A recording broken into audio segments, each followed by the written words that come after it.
Assalamualaikum warahmatullahi wabarakatuh. Alhamdulillahi rabbil alamin. Wa bihi nasta'inuhu ala umuri dunya waddin. Asyhadu an la ilaha illallah wahdahu la syarika lah. Wa asyhadu anna Muhammadan abduhu wa rasuluh. Allahumma salli wa sallim wa barik ala Muhammad wa ala alihi wa ala ashabihi ajma'in. Amma ba'd.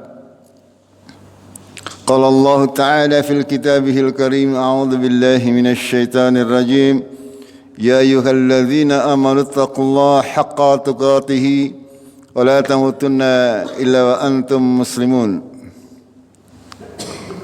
Wahai orang-orang yang beriman, bertakwalah kepada Allah dengan sebenar-benar takwa kepadanya dan janganlah kalian mati melainkan dalam keadaan beragama Islam. Jamaah subuh rahimakumullah, Allah senantiasa mengingatkan kita untuk bertakwa kepadanya dengan kebenaran, dengan takwa yang sebenar-benarnya, dan memperingatkan kita untuk senantiasa berusaha istiqomah sehingga kita bisa mati dalam keadaan beragama Islam. Dalam lanjutan ayatnya Allah juga berpesan kepada kita, wa'tasimu bihablillahi jami'an wa la tafarraqu. Berpegang teguhlah kalian dengan tali agama Allah dan janganlah kalian bercerai-berai. Wadhkuru ni'matallahi 'alaikum id kuntum a'da'an fa'alafa baina qulubikum fasbakhtum bi ni'matihi ikhwana. Dan ingatlah nikmat Allah yang sudah menjadikan kalian kaum muslimin umat yang bersatu padu dan menyatukan hati-hati kalian, maka kalian menjadi saudara seiman dan seagama. Wa kuntum ala jafa khufrati minan nari fa anqadakum minha. Kamu dahulu berada dalam tepi jurang perpecahan antara kaum muslimin, akan tapi Allah menyelamatkan kalian daripadanya. Demikianlah Allah memberikan penjelasannya kepada kalian, ayat-ayatnya, agar kalian bertakwa kepada Allah tabaraka wa ta'ala. Jamaah subuh yang dirahmati oleh Allah, ayat yang mulia ini menjadi dasar kita di dalam kita menjalankan Islam kita. Senantiasa mengedepankan persatuan umat muslim ini di dalam persatuan yang kokoh berdasarkan Al-Quran dan sunnah-sunnah sahihah. Allah sudah memberikan kaidah, tidaklah mungkin umat ini akan bersatu kecuali dengan berpegang teguh kepada tali agama Allah yang hak, berpegang teguh kepada Al-Quran dan As-Sunnah, senantiasa mengembalikan apa-apa yang kita perselisihkan kepada Al-Quran dan Sunnah sahihah. InsyaAllah pasti akan kita mendapati jalan keluarnya, agar kita bisa berjalan bersama-sama. Dan di antara hikmah bulan puasa Ramadan ini adalah kita diminta oleh Allah dan Rasulnya untuk menjaga syiar agama Allah dengan bersatu padu, tidak bercerai-berai, tidak berselisih, tidak masing-masing beragamanya. Akan tapi pada kenyataannya manusia senantiasa berselisih, masing-masing golongan bangga dengan golongannya masing-masing. Padahal itu semuanya sesuatu yang dilarang oleh Allah dan Rasulnya. Kita semakin sadar bahwasanya kita tidaklah mungkin bisa menjalankan syariat agama Allah dengan benar kecuali ketika kita memahami ilmu yang sahih dari Allah dan Rasulnya, sehingga Allah membukakan hidayah kepada kita untuk bisa menerima semua kebenaran yang datangnya dari Allah dan Rasulnya. Alhamdulillah, kita memasuki akhir bulan Ramadan tahun ini, memasuki tanggal yang ke-30.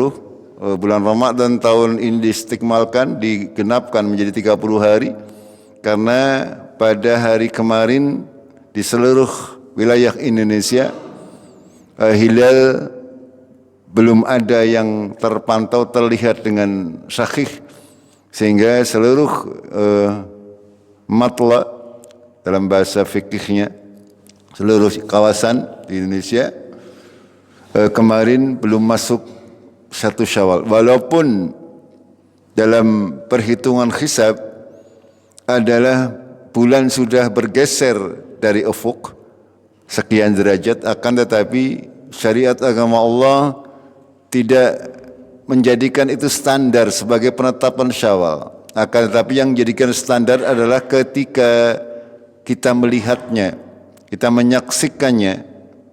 Walaupun sudah ada, akan tapi tidak kelihatan, itu berarti kita dimudahkan oleh Allah dan Rasulnya untuk menentukan Syawal ini dengan mengenapkan bulan Ramadan 30 hari. Sehingga yang terjadi kemarin alhamdulillah berdasarkan kesepakatan para alim ulama yang sudah bersidang isbat, pemerintah menetapkan 1 Syawal jatuh pada hari Sabtu tanggal 21 Maret, dan kita insyaallah akan salat Id besok di lapangan, dan waktunya kurang lebih jam 6:30 kita mulai.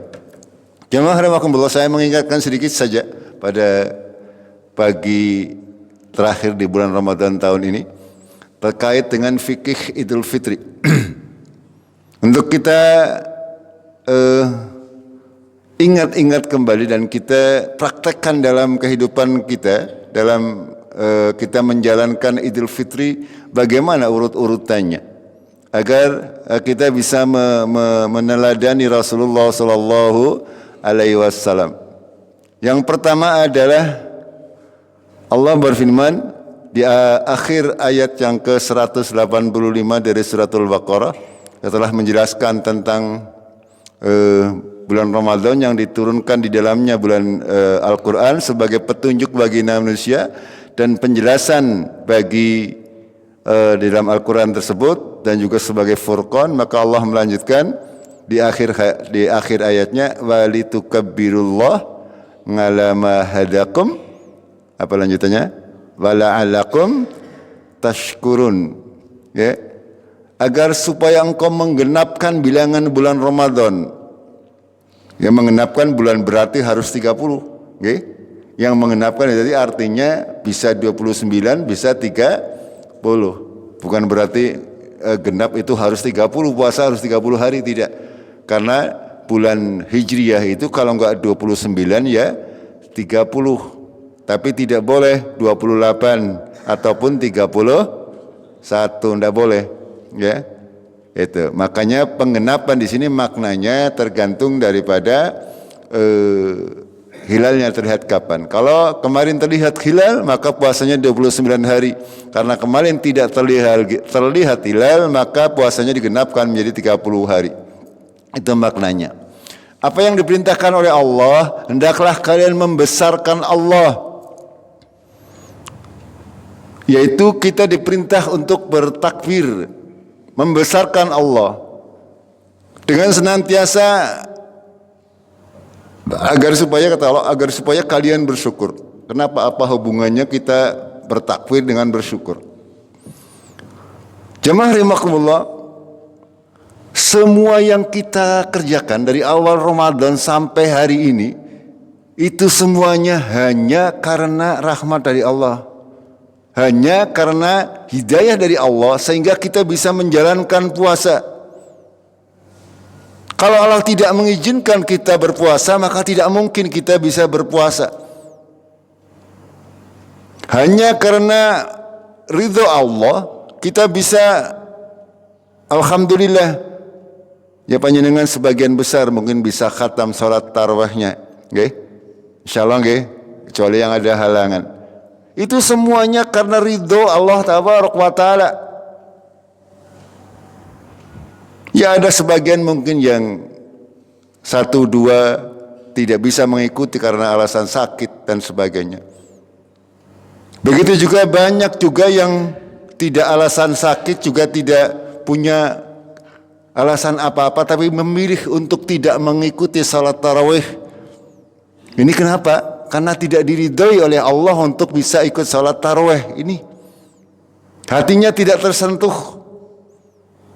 Ini makanya ketika kita sampai di akhir Ramadan kita bertakbir, Allahu Akbar, Allahu Akbar dan seterusnya. Kita mengingat nikmat Allah yang luar biasa. Kita sudah dimudahkan oleh Allah untuk bisa menjalankan semua ibadah. Sehingga kita bisa paripurna, sempurna menjalankan puasa 30 hari, sempurna menjalankan salat lail selama 30 malam. Dan mudah-mudahan kita termasuk di antara hamba-hamba Allah yang diampuni dosa-dosanya. Seperti yang dijanjikan oleh Allah melalui sabda Rasulullah. Orang siapa yang berpuasa imanan wa ihtisaban, ghufira lahu ma taqaddama min dambih. Man qama ramadanan imanan wa ihtisaban, ghufira lahu ma taqaddama min dambih. Siapa yang salat malam, salat tarawih di bulan Ramadan secara iman dan ihtisab, maka akan diampuni dosanya. Man qama lailatul qadar imanan wa ihtisaban, ghufira lahu ma taqaddama min dambih. Barang siapa mendirikan malam lailatul qadar, akan diampuni dosanya yang telah lalu. Kita alhamdulillah sudah berusaha mencapainya. Gimana matan? Iya, semuanya sudah kita jalankan. Dan Allah tidak pernah ingkar janji. Ini yang membuat kita bertakbir. Paham ya? Kita makin memuji Allah Taala. Betapa kita bersyukur kepada Allah. Kita menjadi orang-orang yang diridhoi oleh Allah, diberi kesempatan untuk menjalankan itu semuanya. Ya kita kerjakan semampu kita. Semampu kita sesuai dengan kemampuan kita. Alhamdulillah berjalan lancar semuanya. Kami sampaikan apresiasi kepada teman-teman yang sudah mendukung segala sesuatu yang kami programkan setiap tahun di bulan Ramadan. Baik dari jamaah kaum muslimin maupun muslimat yang membantu semuanya agar terlaksana sedemikian rupa. Mudah-mudahan semuanya menjadi amal jariah nggih. Kita bersinergi. Saya menyampaikan di depan, panjenengan membantu dari belakang, kaum ibu membantu dari dapur, membantu dari bagian akomodasinya dan konsumsinya. Itu semuanya insya Allah. Ya kalau Allah tidak berkehendak membuka pintu hati panjenengan, tidak mungkin terlaksana. Gitu betul? Iya. Makanya kita bersyukur, sangat bersyukur kepada Allah Taala. Dan ini yang melandasi kita bertakbir. La'allakum tashkurun, agar kalian bersyukur. Ini maknanya. Lalu berikutnya kapan kita mulai bertakbir? Ya para ulama mengatakan itu mulai dari maghrib nanti. Maghrib akhir bulan Ramadan kita bertakbir. Ya dengan mengeraskan suara tetapi takbirnya sendiri. Ya artinya boleh bareng akan tapi tidak ada komando. Ya kita bertakbir, pada hakikatnya kita bertakbir itu tidak tertentu dengan tempatnya. Boleh di rumah, boleh di masjid, boleh di pasar, boleh di mana saja.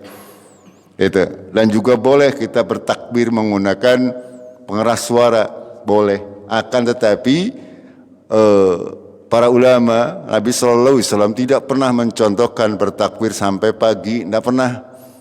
Seperti yang kita lakukan zaman dahulu, nggih. itu zaman dahulu ya kita anggap sebagai pelajaran karena kita belum tahu ilmunya.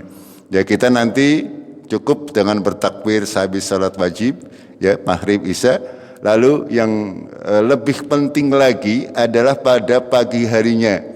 Itu ketika kita berjalan dari rumah ke lapangan sampai khatib melakukan salat, itu kita disunahkan untuk bertakbir. Ya, lafalnya seperti yang sudah kita ketahui bersama-sama, ya boleh 2 kali takbirnya, boleh 3 kali, nggak masalah nggih. Nggih, panjangan mau Allahu Akbar dan seterusnya, atau Allah Akbar, Allah Akbar, itu boleh-boleh saja. Dua-duanya diperbolehkan, dua-duanya sah. Paham nggih? Itu. Terus yang disunahkan apa lagi? Ketika besok pagi kita disunahkan untuk mandi semuanya. Dan mandi. Semuanya untuk mandi dan menggunakan pakaian yang terbaik apa terbaru? Terbaru angger Anda. Ya alhamdulillah ya. Baju baru alhamdulillah. Angger itu. Dan disunahkan hanya dengan semuanya memakai wewangian nggih. Dibiasakan ketika kita sholat jamaah atau berada di kumpulan, kita usahakan ya ora tanggane ora mampu. Ini kadang-kadang kita butuh seperti ini. Saya sampaikan apa adanya ya, karena memang Rasulullah nyatakan demikian. Ya agar semuanya bisa khusyuk. Ya panjenengan misalnya ya wis ora terus telung dina ya terus ikut sholat jamaah ya tanggane sing itu seperti itu. Yang monggo untuk mandi ya menggunakan minyak wangi, menggunakan pakaian yang terbaik, lalu bersiap-siap menghadiri ke lapangan dan dengan melantunkan takbir. Jamaah rahimakumullah, Rasulullah selama beberapa kali melakukan sholat id itu senantiasa sholat idnya di musola. Musola itu tempat lapangan, ya lapangan musola itu tempat untuk sholat. Tidak seperti pengertian kita musola kayak masjid kecil, bukan. Ya namanya musola dalam bahasa Arab itu artinya tempat sholat yang bukan di masjid. Artinya di lapangan, di tempat-tempat terbuka. Itu sunahnya seperti itu. Di masjid boleh nggak? Ya boleh, nggak apa-apa. Akan tapi lebih utama di lapangan karena ini fungsinya untuk syiar. Kalau di masjid itu nanti kaum wanita yang sedang berhalangan itu kan menjadi bermasalah ya, bukan berarti tidak boleh sama sekali, akan lebih bermasalah. Makanya Rasulullah Shallallahu Alaihi Wasallam memerintahkan kita, mencontohkan kita untuk melakukan sholat dua id yaitu Idul Fitri dan Idul Adha adalah di lapangan, di musola, tempat yang terbuka. Kalau memungkinkan, kalau ada untuk syiar yang utamanya. Kita diperintahkan tadi mandi, terus memakai pakaian wangi, ya, memakai pakaian dan wangi maksudnya, ya. Untuk kaum laki-laki dan perempuan juga kan, tapi perempuan tidak boleh terlalu mencolok, ya. Nanti memakai minyak wangi selapangan. Itu mampu kabeh ya tidak seperti itu ya. Yang jelas minimal untuk diri sendiri itu orang mampu kecut nggih. Iya itu. Ya monggo ini sesuatu agama Islam ini seperti ini, indah, mencintai keindahan, mencintai kebersihan, mencintai yang wangi-wangi. Eta aja si mampu terasi maring lapangan. Ya. Yang berikutnya adalah sunahnya adalah kita diperintahkan untuk makan. Ya, angger duwe korma, makan Rasulullah pakai korma. 1, 3, 5 lah. Disunahkan memakannya dengan ganjil. Ini untuk mengingat bahwasanya Allah itu ganjil. Allah itu witrun dan mencintai witron. Ya, Allah ganjil, dari suka yang ganjil-ganjil. Ini ya kenapa kok Rasulullah senang dengan memakan yang ganjil, itu karena untuk mengingatkan bahwa Allah itu esa gitu maksudnya. Nggak bukan apa-apa. Nggih. Akan tetapi kalau sarapan, kalau tidak ada korma ya boleh panjenengan sarapan dengan kupat. Kalau kupat ganjil telu pitu ya kena ya. Ya barek ya. Bukan seperti itu ya. Artinya kalau kurma ini ganjilnya. Kalau makan telung piring ya keluarkan. Itu ya, kalau tidak ada kurma ya monggo. Ya yang penting itu diisi dulu. Berbeda kalau Idul Adha nggih. Kalau Idul Adha itu kata para ulama yang korban itu disunahkan untuk tidak makan apa-apa terlebih dahulu. Kalau yang tidak korban sih nggak apa-apa. Ya, nggak apa-apa. Artinya yang disunahkan untuk tidak makan itu sahibul kurban. Itu seperti itu. Yang berikutnya adalah kita tadi berjalan disunahkan dengan berjalan kaki. ini kami sampaikan, yang dekat-dekat terutama ini RT 4, RT 5, RT 6 di Gerumbul Cikadu, disunahkan berjalan kaki.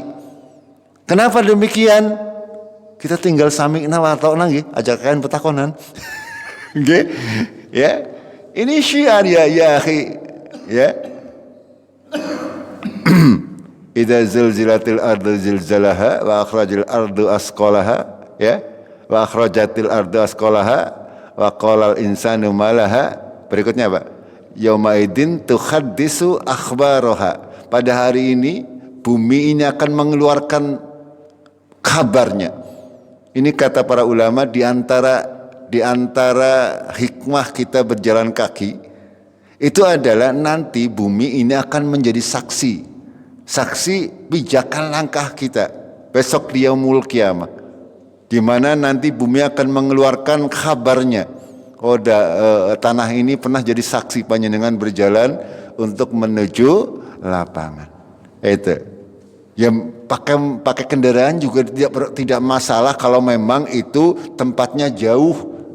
Kalau tempatnya jauh dan mungkin panjenengan repeh, ya nggak apa-apa pakai kendaraan. Akan tetapi di antara hikmahnya kita menjaga sunnah-sunnah Rasulullah Sallallahu Alaihi Wasallam. Kita berjalan dengan tenang, dengan membaca takbir. Ya itu seperti itu, sendiri-sendiri takbirnya. Itu. Lalu sampai ke lapangan juga senantiasa bertakbir. Ya, di lapangan juga kita tidak memanfaatkan waktunya untuk misalnya ngobrol dan lain-lain. Akan tetapi kita manfaatkan benar-benar untuk bertakbir. Dan Rasulullah menyuruh kaum muslimin, ya, semuanya untuk bisa menghadiri tempat salat Id, ya, baik laki-laki maupun perempuan, baik kaum ibu, ya, semuanya yang sedang berhalangan pun diperintah oleh Rasulullah untuk keluar. Bahkan diriwayatkan zaman dahulu kan masih miskin, kaum muslimin, kaum muslimat itu banyak sing ora duwe kerudung. Ada ya seorang ashabiyah yang bertanya, ya Rasulullah, anak-anak perempuan kami banyak yang tidak punya kerudung, bagaimana mau keluar? Apa kata Rasulullah? Suruh mencari pinjaman agar bisa keluar untuk berhari raya dengan memakai kudung pinjaman. Kalau sekarang ya panjenengan kaum ibu kudungnya nganti losinan, ini maknanya apa? Bahwasanya memang ini adalah perintah Rasulullah di dalam rangka syiar agama Allah agar semuanya keluar menuju lapangan. Simbol apa? Simbol persatuan. Ini makanya Rasulullah menyampaikan, berpuasalah kalian ketika melihat orang-orang berpuasa, berbukalah kalian ketika melihat orang-orang berbuka puasa. Artinya apa? Kita diperintah untuk puasa. Awal puasanya bareng, badannya ya kita perintah seperti itu. Tapi ketika orang itu menggunakan aturannya sendiri, maka akan berbeda-beda. Kita tahu hari ini, kemarin sudah ada yang lebaran, hari ini ada yang lebaran, kita besok, mungkin hari akadnya ada yang lebaran. Ini semuanya karena apa? Semuanya menggunakan aturannya iya. Itu seperti itu. Kenapa bisa berbeda? Ya itu. Tapi kita tidak akan bahas itu. Ya, kita berusaha untuk mengikuti apa-apa yang disampaikan oleh Allah dan Rasulnya. Itu. Sekali lagi, ya, semuanya diperintah untuk keluar menuju lapangan. Hatta yang tua, yang muda, semuanya. Ya, di dalam rangka untuk membuat syiar persatuan. Lalu berikutnya adalah kita disunahkan juga ketika pulang menggunakan jalan yang berbeda. Ya, fungsinya atau hikmahnya juga sama. Ya, Rasulullah tidak pernah menjelaskan hikmahnya, kan? Tapi Rasulullah selama bertahun-tahun di Madinah itu senantiasa mangkate dengan pulangnya itu jalannya beda. Ini sama mungkin ya hikmahnya, agar supaya buminya semakin banyak bumi yang menjadi saksi kita besok di yaumul qiyamah. Intinya seperti itu. Ya. Akan tapi kalau pulangnya tidak disunahkan untuk bertakbir, ya pulang saja. Itu seperti itu. Yang berikutnya adalah apalagi fikih dalam merayakan hari Id. Hari Id tidak ada hari kemenangan kita. Ya kenapa disebut Idul Fitr ya? Id itu adalah maknanya sesuatu yang kita lakukan berulang-ulang. Ya, kita menyebutnya sebagai hari raya. Idul Fitri ya, Idul Fitr ya, itu maknanya adalah harinya wong-wong sing pada buka puasa. Ya, kalau Pak Kanjenengan kadang-kadang ada yang mengenai Idul Fitri itu kembali suci ya, fitrah. Ya, itu maknanya bukan seperti itu. Ya, kalau Idul Fitrah lah itu kembali suci. Tapi kalau Idul Fitri maknanya adalah kembali madang. Paham gak? Kembali itu. Makanya kita disunahkan makan terlebih dahulu. Makanya kembali Idul Fitri berarti kembali maem pagi. Itu maksudnya. Jadi dan Rasulullah memerintahkan kita untuk bergembira. Boleh kita bersenang-senang pada hari itu tersebut. Kita disunahkan tetap berpakaian yang bagus, aja langsung ucul-ucul gitu, aja langsung begitu habis sholat ngodel ya aja lah ya. Ya kita mempunyai hari raya hanya 2 ya, kita manfaatkan untuk saling berkunjung boleh ya, untuk saling apalah terserah. Yang penting tidak melanggar aturan syariat. Kita boleh sebenarnya bermain-main ya untuk bergembira lah. Yang penting dalam batas-batas yang disepakati. Itu karena ini hari raya. Bahkan zaman Rasulullah itu tidak suka dengan alat musik. Ya kan, tetapi ketika pada hari raya ada anak-anak main alat musik, beliau memang memalingkan tapi tidak melarang. Artinya sedikit mentolerir itu. Ya, sedikit mentolerir itu hanya berlaku pada hari raya, dan itu hanya berlaku untuk anak-anak, sementara orang dewasa ya tidak perlu seperti itu. Itu. Artinya orang dewasa boleh ya panjenengan menggunakan pakaian yang bagus di rumah, saling berkunjung dengan saudara, ya saling menerima tamu dengan tetap menggunakan pakaian yang bagus. Kon kira bedanya dengan hari-hari yang lain. Batok wajib bae. Itu. Ya intinya kita merayakan benar-benar menjalankan perintah Allah, merayakan hari raya yang memang disediakan oleh Allah Tabarok wa Ta'ala untuk sebagai pengganti hari-hari raya yang lain. Kita boleh ya bergembira, maem sing mandan beda ya disunahkan. Semuanya disunahkan. Ya aja orang hari raya madai kalau kangkung, hari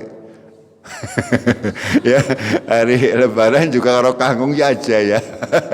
Itu. Tapi sekali lagi itu kalau ada, tapi ya biasa nanti ya wis siapakan ya. Ini untung saja belum ada yang masak itu kupat, kenapa sudah ada. Nggak apa-apa kalau sudah masak kupat ya saya juga mau nanti kalau sudah buka. Itu tidak usah terlalu dipikirkan hal-hal seperti itu ya. Kita tetap menunggu hasil pemerintah seperti semalam ya, ketika jadi kita laksanakan, kalau tidak jadi ya sami'na wa ata'na, begitu saja. Dibikin gampang saja. Kaum muslimin itu, kita rakyat biasa itu tidak berhak untuk menentukan. Tidak berhak menentukan. Kita wajibnya adalah sami'na wa ata'na, mengikuti apapun keputusan pemerintah. Itu sekali lagi sunnah, di antara sunnah-sunnahnya adalah kita merayakannya dengan gembira, dengan makan, nah, tapi ya sebatas ya, tidak boleh berlebihan, karena segala sesuatu yang berlebihan pasti akan membawakan penyakit. Gimana betul? Iya, makanya kita bergembira ya, mangan yang enak, anggrana itu, dan kita disunahkan untuk itu tadi ya, saling berkunjung, terus ya mengucapkan selamat hari raya juga boleh ya. Para ulama, kita boleh mengucapkan ucapan apapun juga, baik selamat hari raya atau minal aizin wal faizin ataupun taqabbalallah ya. Yang jelas kita kalau para salafus sholih itu adalah tidak lupa untuk mengucapkan taqabbalallah minna wa minkum, semoga Allah menerima amal-amal dari kami dan dari kalian. Setelah itu boleh mengucapkan yang lain, selamat Idul Fitri atau Id Mubarak atau apalah gitu. Yang jelas kita usahakan tidak meninggalkan atau meninggalkan ucapan taqabbalallah minni wa minkum. Ini adalah terkait sunnah-sunnah di hari raya, 2 hari raya untuk bisa kita jadikan pedoman dan kita laksanakan, ya kita syiarkan di dalam diri kita, dalam keluarga kita dan dalam lingkungan kita. Mudah-mudahan Allah memberkahi kita semuanya, menerima amalan kita semuanya dan mengampuni dosa-dosa kita semuanya, dan insyaallah akan menjadikan kita masuk ke dalam surganya Allah besok di yaumul qiyamah. Kita akhiri dengan kafaratul majlis. Subhanakallahumma bihamdik, asyhadu an la ilaha illa anta, astaghfiruka wa atubu ilaik. Assalamualaikum warahmatullahi wabarakatuh.